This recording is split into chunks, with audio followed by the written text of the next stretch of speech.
আপনার যদি গাড়ি থাকে, গাড়ি নষ্ট হলে কি করবেন? আপনি গ্যারেজে নিয়ে মেরামত করবেন। ঠিক সেভাবে কি এবার মানুষের বুড়িয়ে যাওয়া শরীরকে ল্যাবরেটরিতে জোড়াতালি দিয়ে অমর করে রাখা সম্ভব? বিজ্ঞানীদের দাবি, হ্যাঁ সম্ভব। আর প্রকৃতির এই চিরন্তন নিয়মকে চ্যালেঞ্জ জানাচ্ছে চিরকাল বেঁচে থাকার এক অবিশ্বাস্য মহাযজ্ঞ শুরু করেছেন রাশিয়ার দুর্দান্ত প্রতাপ শাসক ভ্লাদিমির পুতিন।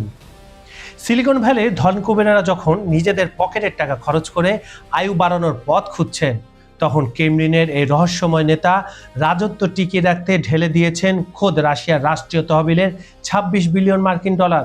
কিন্তু কি ঘটছে পুতিনের সে অতি গোপন ল্যাবরেটরিগুলোতে?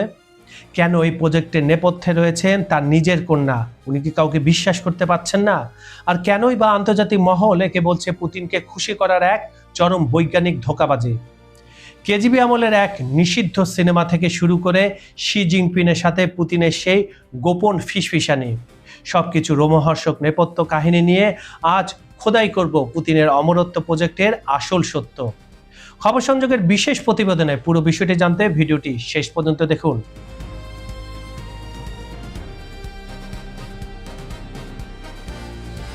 ভ্লাদিমির পুতিন রাশিয়ার একচ্ছত্র এই শাসক কি আসলে অমর হতে চান? বয়সকে বুড়ো আঙুল দেখিয়ে চিরকাল রাজত্ব করার কোনো গোপন সূত্র কি খুঁজছেন ক্রেমলিনের দীর্ঘমেয়াদী এই নেতা? মার্কিন সিলিকন ভ্যালির প্রযুক্তি জগতের ধনকুবের জেফ বেজোস, স্যাম অল্টম্যান বা পিটার থিয়েলরা যখন ব্যক্তিগত বিলিয়ন বিলিয়ন ডলার খরচ করছে নিজেদের আয়ু বাড়াতে, তখন রাশিয়ার প্রেসিডেন্ট ভ্লাদিমির পুতিন এই দৌড়ে নেমেছেন সবার আগে। বিজ্ঞানীদের দাবি, মানুষের শরীরকে গাড়ির মতো মেরামত করার এক অবিশ্বাস্য মহাযজ্ঞ চলছে রাশিয়ায়, যার পেছনে বরাদ্দ করা হয়েছে ২৬ বিলিয়ন মার্কিন ডলার। তবে এই পুরো প্রজেক্টের বৈজ্ঞানিক ভিত্তি এবং উদ্দেশ্য নিয়ে আন্তর্জাতিক মহলে এবং খোদ রাশিয়ার ভেতরে তৈরি হয়েছে তীব্র বিতর্ক আর সংশয়।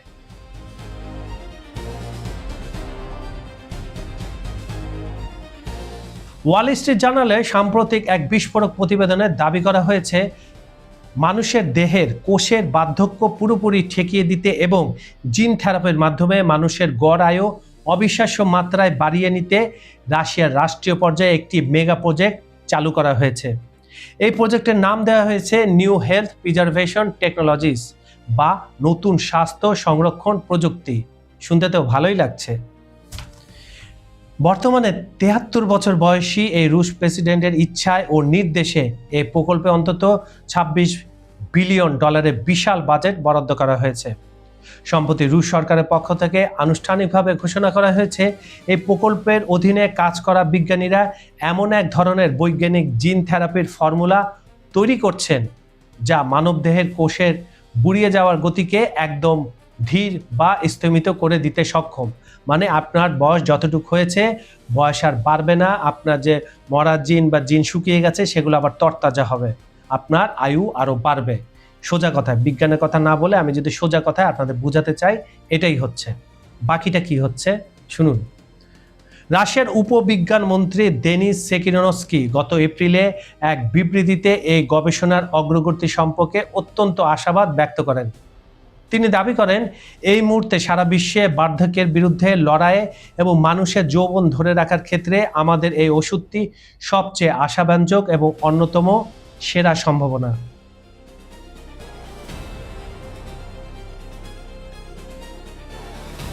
ক্রেমলিন বিশেষজ্ঞদের মতে পুতিনের এই দীর্ঘায়ু লাভ বা অমরত্ব পাওয়ার ইচ্ছা কিন্তু হঠাৎ করে জেগে ওঠা কোনো খেয়াল নয়। বলা হয়ে থাকে, মিথ রয়েছে, গল্প রয়েছে। মাত্র ১৬ বছর বয়স থেকে এই রহস্যময় বিষয়ের প্রতি এক ধরনের মানসিক আচ্ছন্নতা তৈরি হয়েছিল পুতিনের। সেই কৈশোরের নেশা থেকেই গত কয়েক দশক ধরে তিনি রাশিয়ার রাষ্ট্রপ্রধান হিসাবে একাধিক স্পর্শকাতর ও অতি আধুনিক চিকিৎসা বিজ্ঞান প্রকল্পে ব্যক্তিগতভাবে উৎসাহ আর বিপুল অঙ্কের তহবিল জুগিয়ে আসছেন। তার মানে অনেক আগে থেকেই এই প্রকল্পটা চলছে। পুতিনের নির্দেশে রাশিয়ার ল্যাবরেটরিগুলোতে যেসব অবিশ্বাস্য ও রোমহর্ষক গবেষণা চলছে, তার মধ্যে অন্যতম হলো জেনো ট্রান্সপ্লান্টেশন। এই প্রক্রিয়ায় বিশেষ বৈজ্ঞানিক পদ্ধতিতে শুকরের শরীরের মানুষের ডিএনএ বা কোষ ব্যবহার করে হুবহু মানুষের উপযোগী লিভার, কিডনি বা হার্ট তৈরি করা সম্ভব, যাতে পরবর্তীতে সেগুলো মানুষের শরীরে সফলভাবে প্রতিস্থাপন করা হয়। এতদিন আমরা সাইফাই মানে বিজ্ঞানিক ছবিতে এবং কিছু পাগলামি ছবিতে, হলিউডের ছবিতে কিন্তু এগুলো আমরা দেখেছি। সেগুলো কি আসলেই হচ্ছে রাশিয়ায়? কমেন্টে জানান। 3D বায়োপ্রিন্টিং। আধুনিক 3D প্রিন্টারের সাহায্যে ল্যাবরেটরির ভেতরে সজীব কালার মানে টিস্যুর যে কালার হয়, অবয়ব এবং কৃত্রিম রক্তনালী তৈরি করার প্রযুক্তি রাশিয়ার কাছে আছে। ওয়াল স্ট্রিট জার্নালের রিপোর্ট বলছে, রুশ সরকারের বিশাল অনুদানে গবেষণারত বিজ্ঞানীরা ইতিমধ্যে ইঁদুরের কৃত্রিম থাইরয়েড গ্রন্থি এবং মানুষের কানের ও জয়েন্টের কার্টিলেজ টিস্যু ল্যাবরেটরিতে তৈরি করতে সফল হয়েছেন। বিজ্ঞানীদের দাবি, এই চলতি দশকের শেষে 2030 সালের মধ্যে মানুষের যে কোনো সম্পূর্ণ জটিল অঙ্গ কৃত্রিমভাবে প্রতিস্থাপনের উপযোগী করে তৈরি করা সম্ভব হবে। 2024 সালের এপ্রিলে পুতিন নিজেই এক জনসভায় প্রকাশ্যে এই অবিশ্বাস্য উদ্যোগের কথা ঘোষণা করেছিলেন। আপনাদের নিশ্চয়ই তা মনে আছে। তিনি সেই সময় দাবি করেন 2030 সালের মধ্যে এই আধুনিক ও বৈজ্ঞানিক চিকিৎসা পদ্ধতির মাধ্যমে রাশিয়ার 2 লাখ মানুষের অকাল মৃত্যু ঠেকানো এবং প্রাণ বাঁচানো সম্ভব হবে। তার মানে তার হাতে কংক্রিট ফর্মুলা চলে এসেছে, নাহলে তিনি এইভাবে এত কনফিডেন্স নিয়ে কথাটা কিভাবে বলবেন?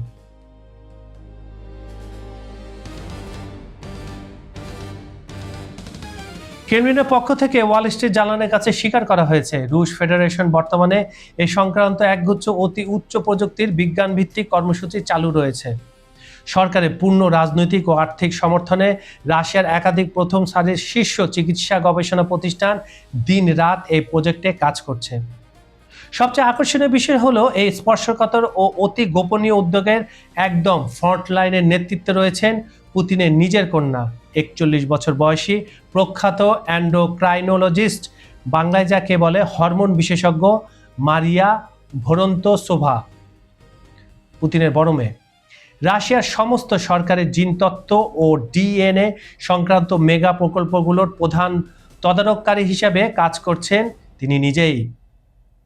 তার মানে পুতিন তার মেয়েকে ছাড়া কাউকে বিশ্বাস করতে পারছেন না, যেহেতু এটা গোপন আর পশ্চিমারা পুতিনের পিছে লেগে থাকে, তাই এটা আরও অতি গোপনে চলছে। এছাড়া এই প্রকল্পের নীতি নির্ধারণী পর্যায়ে রয়েছেন পুতিনের অত্যন্ত বিশ্বস্ত ও প্রখ্যাত রুশ পদার্থবিদ মিখাইল কোভালচুকু, মিখাইলের ভাই ইউরি কোভালচুক আবার পুতিনের ব্যক্তিগত ও রাজনৈতিক ঘনিষ্ঠ ফাইন্যান্সিয়ার হিসাবে সুপরিচিত।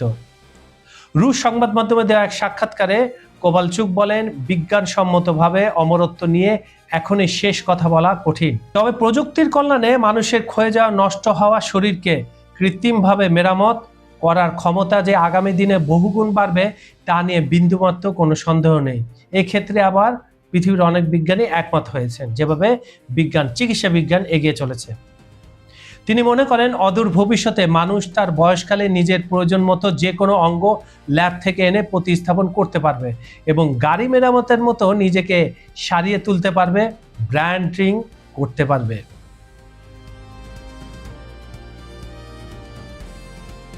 পুতিনের এই মহাপ্রজেক্টের চোখ ধাঁধানো সাফল্যের দাবি করা হলেও আন্তর্জাতিক বিজ্ঞান মহল এবং পুতিন সমালোচকদের একাংশ একে স্রেফ ধোঁকাবাজি, উচ্চবিলাসী স্বপ্ন বলে উড়িয়ে দিচ্ছেন। তাদের মূল অভিযোগ, রাশিয়ার বিজ্ঞানীদের এই তথাকথিত আবিষ্কার গবেষণাপত্র আন্তর্জাতিক কোনো স্বীকৃতি পিয়ার রিভিউড বিজ্ঞান সাময়িকীতে প্রকাশিত হয় না। কেন দিবে পশ্চিমাদের? এটা দিলে তো পশ্চিমারা এই ফর্মুলাটার কিছুটা অংশ পেয়ে যাবে।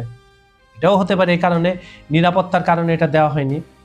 সমালোচকদের মতে গত 20 বছরের বেশি সময় ধরে রাশিয়ার ক্ষমতায় থাকা এই নেতাকে যে কোনো মূল্যে খুশি রাখতে ক্রেমলিনের সুবিধাভোগী গবেষকরা এই অংশটি, যে একটা অংশ রয়েছে যারা সুবিধা ভোগ করে, তাদের মতে সম্ভবত বৈজ্ঞানিক সত্য গোপন করে পুতিনের সব অবাস্তব ইচ্ছাতে হা মিলিয়ে যাচ্ছেন।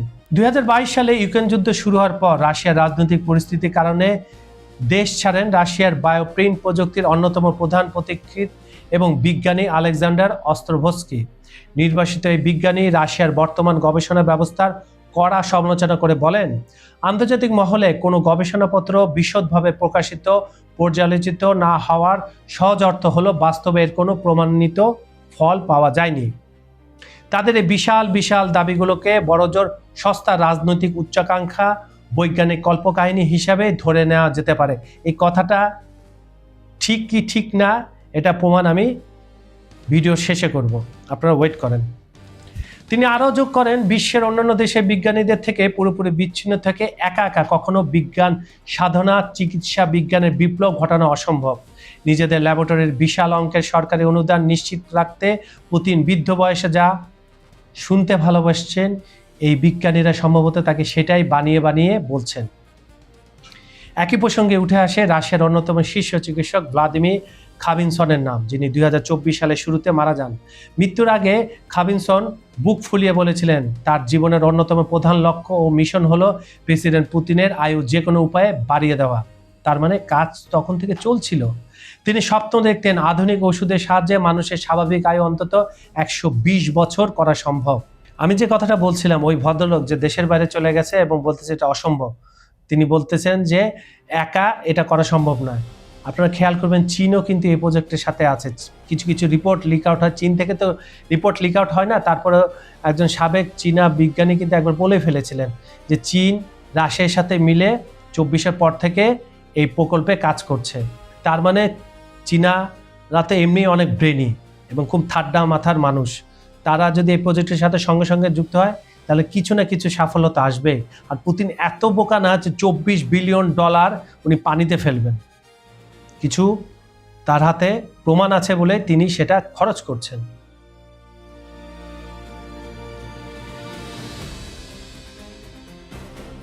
নিজের স্বাস্থ্য এবং শারীরিক সক্ষমতা নিয়ে ভ্লাদিমির পুতিনের অতিরিক্ত মাত্রার সচেতনতা দীর্ঘদিন ধরে বিশ্বজুড়ে এক আলোচিত বিষয়। ক্রেমলিনের জনসংযোগের অংশ হিসাবে প্রায়শই পুতিনের পেশিবহুল খালি গায়ে ঘোড়া চড়ার ছবি, সাইবেরিয়ার কনকনে ঠান্ডায় মোটর বাইক চালানো কিংবা ভালুক শিকার ও বরফ শীতল হ্রদে মাছ ধরার ছবি ও ভিডিও ইচ্ছাকৃতভাবে ইন্টারনেটে ছড়িয়ে দেওয়া হয়। এটা তো খারাপ কিছু আমি দেখছি না। আপনারা কি দেখছেন? কমেন্টে জানান তো। পুতিনের এই ম্যাকো বা অতি মানবীয় ভাবমূর্তি প্রদর্শন বিশ্বজুড়ে এতটাই পরিচিত যে গত কয়েক বছরে এটি নিয়ে আন্তর্জাতিক সোশ্যাল মিডিয়ায় হাজার হাজার ট্রল ও মিম তৈরি হয়েছে।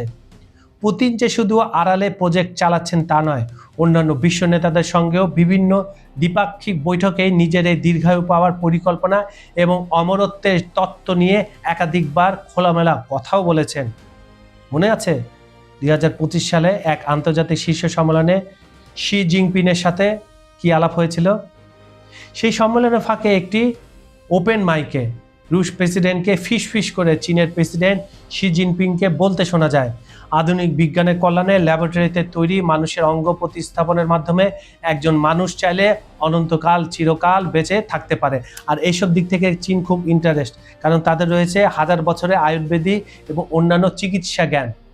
তখন থেকে চীন হয়তো এই প্রজেক্টে কাজ করছে। সেবাস্টিয়ান কুর্জের সাথে আলাপ।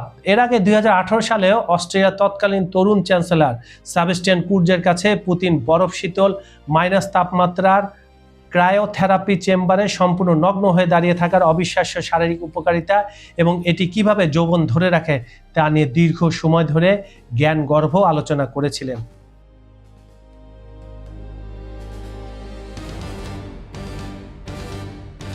মনস্তাত্ত্বিকদের ধারণা, দীর্ঘায়ু লাভ করা এবং মনোদেহকে নিয়ন্ত্রণ করার পেছনে পুতিনের এই যে তীব্র মোহ, তার সাইকোলজিক্যাল ভিত্তি তৈরি হয়েছিল আজ থেকে বহু বছর আগে।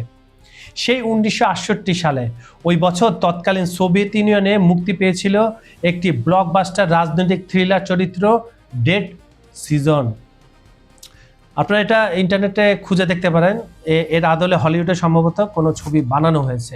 চিকিৎসা বিজ্ঞানের অপব্যবহার এবং বিভিন্ন মানব শরীরে গোপন পরীক্ষার মাধ্যমে কিভাবে গোটা মানব জাতিকে দাস বানিয়ে নিয়ন্ত্রণ করা যায় তা নিয়ে মার্কিন গোয়েন্দা সংস্থা CIA গুপ্তচরদের সাথে সাবেক নাৎসি জার্মানির যুদ্ধাপরাধী চিকিৎসকদের এক গোপন আতাত।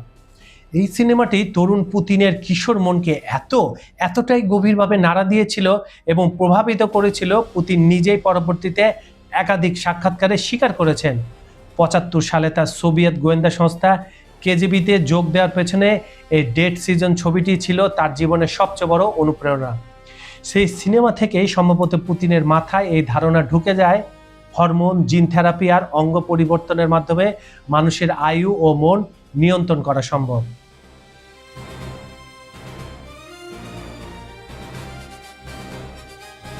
দীর্ঘায়ু নিয়ে পুতিনের এই অতি গোপনীয় মোহ এবং তা ঘিরে ক্রেমলিনের তৈরি করা সবল ও সুস্থ পুতিনের কৃত্রিম ভাবমূর্তির কারণে মূলত গত কয়েক বছর ধরে তার বাস্তব স্বাস্থ্য নিয়ে বিশ্ব মিডিয়ায় নানা মুখরোচক জল্পনা, গুজব ও রাজনৈতিক ষড়যন্ত্র তত্ত্ব, কনস্পিরেসি থিওরিজ পিছু ছাড়ছে না। আর সবসময় পশ্চিমারা যাদের বিরুদ্ধে থাকে এই প্রোপাগান্ডাগুলো পশ্চিমারা করে। ইরানের মোস্তফা খামেনিকে নিয়েও এখন করতেছে, আগে পুতিনকে নিয়ে করেছে, পুতিন আগে আরও অনেক লিডারকে নিয়ে করেছে যখন তারা পশ্চিমাদের বিরুদ্ধে ছিল। বিশেষ করে ইউক্রেন যুদ্ধ শুরু হওয়ার পর থেকে বিভিন্ন আন্তর্জাতিক সংবাদ মাধ্যমে দাবি করা হচ্ছে পুতিন মারাত্মক ক্যান্সার, পার্কিনসন রোগে আক্রান্ত। বেশ কয়েকটি লাইভ ভিডিওতে রুশ প্রেসিডেন্টের হাত পা অস্বাভাবিকভাবে কাঁপতে দেখা গেছে এবং অনেক সময় তাকে টেবিলের কোণ শক্ত করে ধরে রাখতে দেখা গেছে। তার চেহারায় কৃত্রিম ফোলাভাব ও দৃশ্যমান দ্রুত পরিবর্তনগুলো নিখুঁতভাবে বিশ্লেষণ করে পশ্চিমা গোয়েন্দা ও হরেক রকমের বিশ্লেষকরা একাধিকবার দাবি করেছেন পুতিন কার্যত গুরুতর অসুস্থ বা মৃত্যুসজ্জায়। এই জিনিসটা কিন্তু পশ্চিমারা ফ্যান্টাস্টিকভাবে করে থাকে। তবে আসল পুতিন সুস্থ থাকুন কিংবা অসুস্থ, $26 বিলিয়ন এই অমরত্ব প্রজেক্ট প্রমাণ করে ক্রেমলিনের এই শাসক শুধু বর্তমান রাশিয়ার রাশ নিজের হাতে রাখতে চান না, বরং জীববিজ্ঞানের নিয়মকেই বুড়ো আঙুল দেখিয়ে ইতিহাসের পাতায় নিজের অস্তিত্বকে চিরস্থায়ী বা অমর করে রেখে যেতে চান। বিজ্ঞানের এই অসম লড়াইয়ে পুতিন শেষ পর্যন্ত জয়ী হবেন নাকি প্রকৃতির নিয়মের কাছেই হার মানবেন তা কেবল সময় বলে দেবে।